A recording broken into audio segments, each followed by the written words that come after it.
স্ত্রীর বিলাসী চাহিদা মেটাতে চাকরি ছেড়ে চোর হলেন বিবিএ পাস যুবক। ভালো বেতনের চাকরি ছেড়ে বেছে নিয়েছেন চুরির মতো জঘন্য পেশা।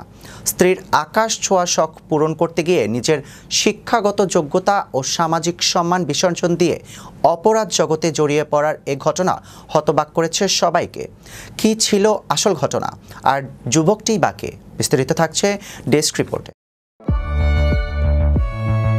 স্ত্রীর বিলাসী জীবনযাপনের চাহিদা মেটাতে গিয়ে অভিনব এক পথে পা বাড়িয়েছে বিএ পাশ করা এক যুবক।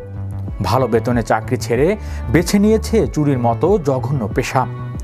স্ত্রীর আকাশ ছোঁয়া শখ পূরণ করতে গিয়ে নিজের শিক্ষাগত যোগ্যতা ও সামাজিক সম্মান বিসর্জন দিয়ে অপরাধ জগতে জড়িয়ে পড়ার এ ঘটনা হতবাক করেছে সবাইকে। অভিনব এই ঘটনা ঘটেছে ভারতের রাজস্থানে। পুলিশের জালে সেই ব্যক্তি ধরা পড়ার পর বেরিয়ে আসে এক অবাক করা তথ্য। ভারতীয় গণমাধ্যম সংবাদ প্রতিদিনের এক প্রতিবেদনে জানানো হয়, সম্প্রতি রাজস্থানের রাজধানী জয়পুরহাট ট্রান্সপোর্ট নগর এলাকায় একটি চেন ছিনতাইয়ের ঘটনা ঘটে। দিনের আলোয় এক নারীর গলা থেকে চেন ছিনতাই করা হয়। সেই ঘটনা তদন্তে নেমে পুলিশ অভিযুক্ত যুবকের নাম জানতে পারে।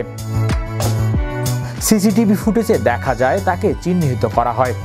এরপর অভিযুক্তর খোঁজে তল্লাশি শুরু হয়। পরে শুক্রবার তাকে গ্রেপ্তার করা হয়। ওই যুবকের নাম তরুণ পারেখ। তিনি রাজস্থানের জমোয়ারগম গ্রামের বাসিন্দা। প্রাথমিক জিজ্ঞাসাবাদে বরাতে পুলিশ জানিয়েছে, বিএ পাশ করার পর একটি কোম্পানিতে চাকরি করতেন তরুণ। 1 মাস আগেই বিয়ে হয় তার। তবে বিয়ের পর থেকে স্ত্রী বিলাসবহুল জীবনের চাহিদা মেটাতে পারছিলেন না তিনি।